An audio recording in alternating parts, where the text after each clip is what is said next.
teman-teman, kami dari kelompok 15 mata kuliah Sistem Informasi Akuntansi akan memaparkan video pembelajaran kami mengenai materi pemrosesan transaksi dan proses pengendalian internal.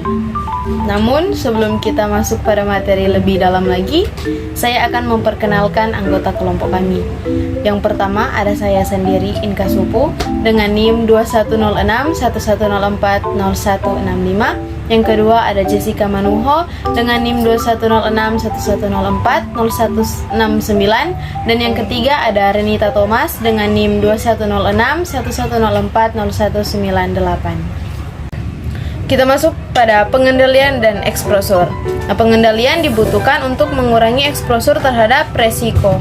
Eksposur ini adalah resiko yang dikalikan konsekuensi finansial atas resiko tersebut. Eksposur mencakup potensi dampak finansial akibat suatu kejadian dikalikan dengan probabilitas terjadinya kejadian tersebut. Eksposur melekat dalam operasi setiap organisasi dan dapat diakibatkan oleh berbagai sebab.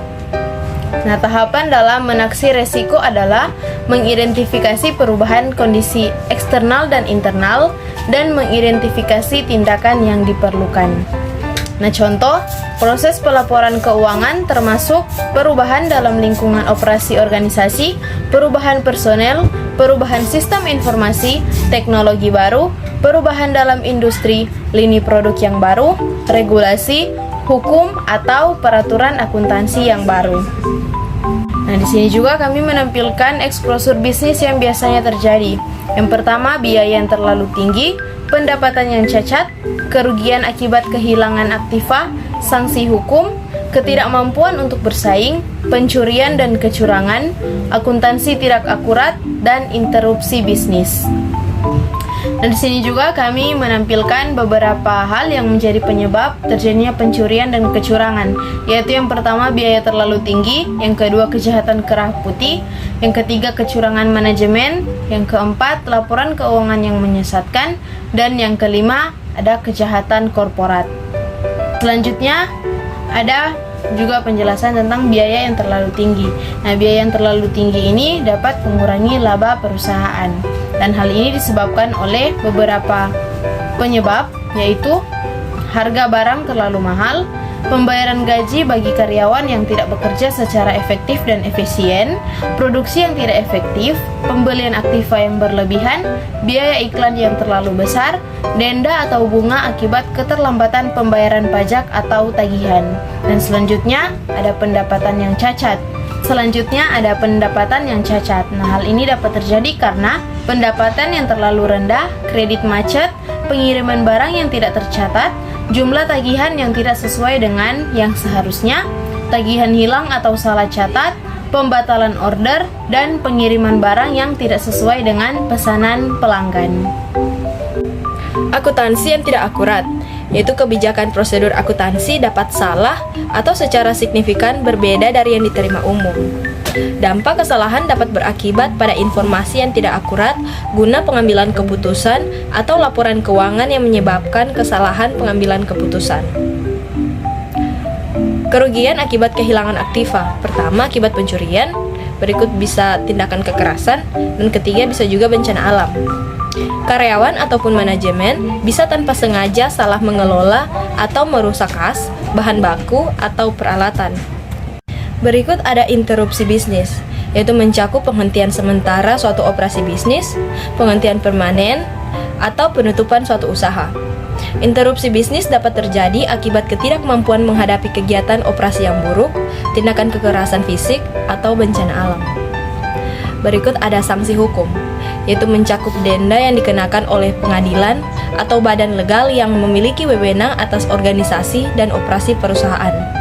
Penghentian kegiatan bisnis bisa saja terjadi sebagai hukuman dari lembaga pemerintah jika perusahaan melakukan perbuatan yang melanggar hukum. Berikut ada ketidakmampuan untuk bersaing, yaitu merupakan ketidakmampuan suatu organisasi untuk bertahan di pasar atau industri. Ketidakmampuan ini dapat terjadi sebagai akibat kombinasi berbagai eksposur dan bisa juga sebagai akibat ketidakefektifan keputusan manajemen. Berikut ada kecurangan dan pencarian, yaitu kecurangan merupakan kesengajaan untuk memutarbalikkan kebenaran dengan tujuan untuk mempengaruhi pihak lain untuk menyerahkan sesuatu yang berharga. Pencurian terjadi jika aktiva secara curang dimanfaatkan untuk kepentingan diri sendiri. Kita masuk dalam tujuan pengendalian pada siklus transaksi. Yang pertama ada siklus pendapatan, yaitu pelanggan harus otorisasi dengan kriteria yang ditetapkan manajemen. Kedua, harga dan termin barang dan jasa harus diotorisasi dengan kriteria yang ditetapkan manajemen. Ketiga, semua pengiriman barang dan jasa harus diikuti dengan penagihan pelanggan. Dan keempat, tagihan pelanggan harus akurat dan dengan cepat diklasifikasikan, diringkas dan dilaporkan. Berikut ada siklus pengeluaran. Pertama, vendor harus diotorisasi sesuai dengan kriteria yang ditetapkan oleh manajemen. Kedua, karyawan yang direkrut harus sesuai dengan kriteria manajemen. Ketiga, akses terhadap catatan personalia, catatan penggajian, dan catatan potongan gaji hanya diberikan pada pihak tertentu sesuai dengan kriteria manajemen. Keempat, tarif kompensasi dan potongan gaji harus diotorisasi sesuai dengan kriteria manajemen.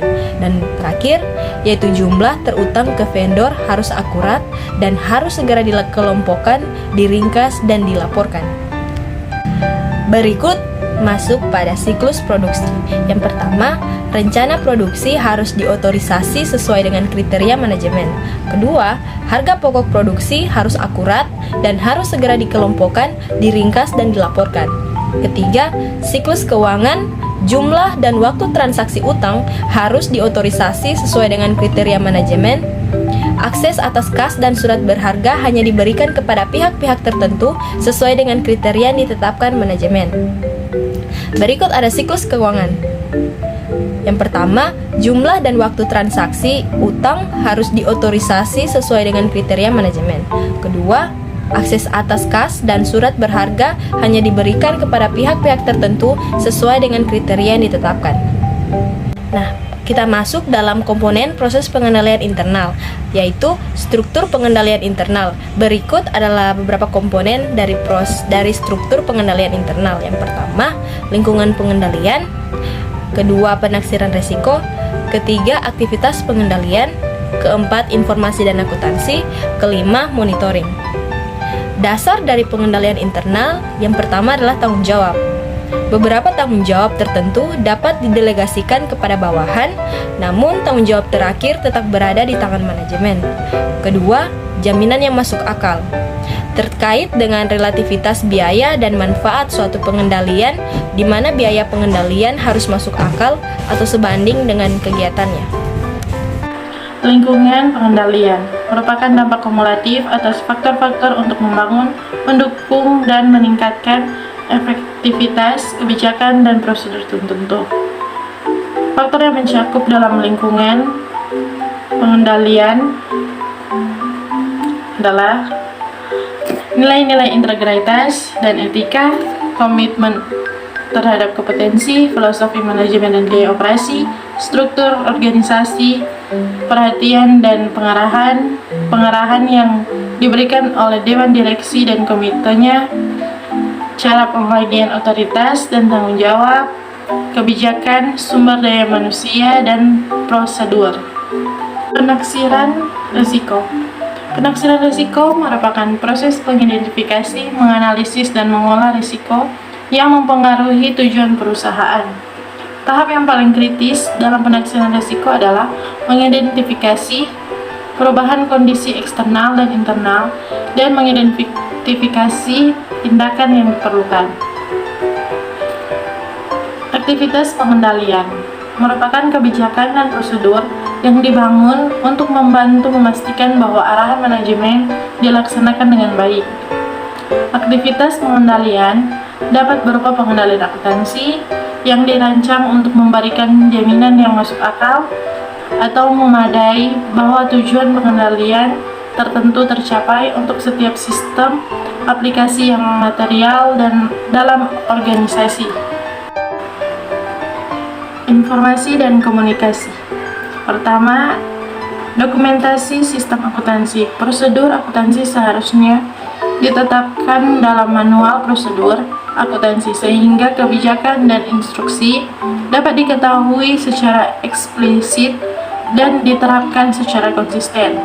Kedua, ada sistem akuntansi double entry. Memiliki peran sebagai alat yang akan menghasilkan serangkaian catatan yang seimbang. Ketiga, ada komunikasi terkait dengan memberikan pemahaman yang jelas mengenai semua kebijakan dan prosedur yang terkait dengan pengendalian. Pengawasan melibatkan proses yang berkelanjutan untuk menaksir kualitas pengendalian internal dari waktu ke waktu, serta untuk mengambil tindakan koreksi yang diperlukan. Pengawasan dicapai melalui aktivitas yang terus-menerus atau evaluasi terpisah atau kombinasi keduanya. Elemen-elemen struktur pengendalian. Pengendalian internal. Manajemen terdiri dari pengendalian internal dan eksternal. Lebih menekankan pada tujuan perusahaan dan menghubungkan pengendalian manajemen untuk mencapai tujuan, meliputi produksi, transportasi, dan riset perusahaan. Pengendalian manajemen. Pengendalian administratif dan akuntansi pengendalian dalam mengamankan aktiva perusahaan dengan catatan yang memadai, meliputi akuntansi meningkatkan efektivitas dan efisien dan taat pada hukum yang berlaku. Penilaian risiko. Suatu risiko yang telah diidentifikasi dapat dianalisis dan evaluasi sehingga dapat diperkirakan intensitas dan tindakan yang dapat meminimalkan. Prosedur pengendalian ditetapkan untuk menstandarisasi proses kerja sehingga menjamin tercapainya tujuan perusahaan dan mencegah atau mendeteksi terjadinya kesalahan, misalnya pelimpahan tanggung jawab dan mutasi cuti. Pemantauan atau monitoring. Pengendalian internal dapat dimonitor dengan baik dengan cara penilaian khusus atau sejalan dengan usaha manajemen, dengan cara mengamati perilaku karyawan atau tanda-tanda peringatan yang diberikan oleh sistem akuntansi.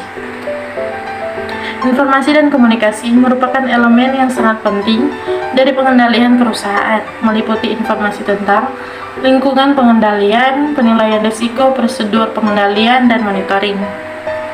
Alat pengendalian pemrosesan transaksi.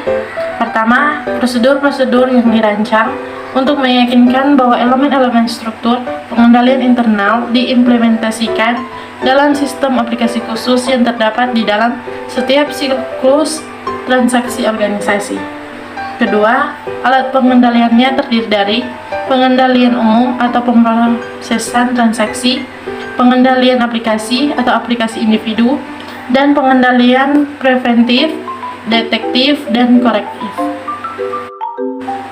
Pengendalian umum.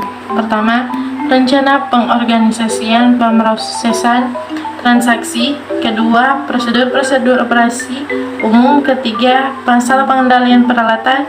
Keempat, pengendalian peralatan dan akses data. Pengendalian preventif, detektif, dan korektif. Pengendalian preventif dilakukan untuk mencegah kekeliruan dan penipuan sebelum terjadi, terutama pada pemasukan dan pada pemrosesan transaksi. Kedua, pengendalian detektif dilakukan untuk mengatasi kekeliruan dan penipuan setelah terjadi. Ketiga, pengendalian korektif digunakan untuk mengkoreksi kekeliruan. Nah, itu dia video pembelajaran yang telah kami sajikan. Semoga video pembelajaran ini dapat bermanfaat bagi kita semua, dan sampai jumpa pada video-video pembelajaran selanjutnya.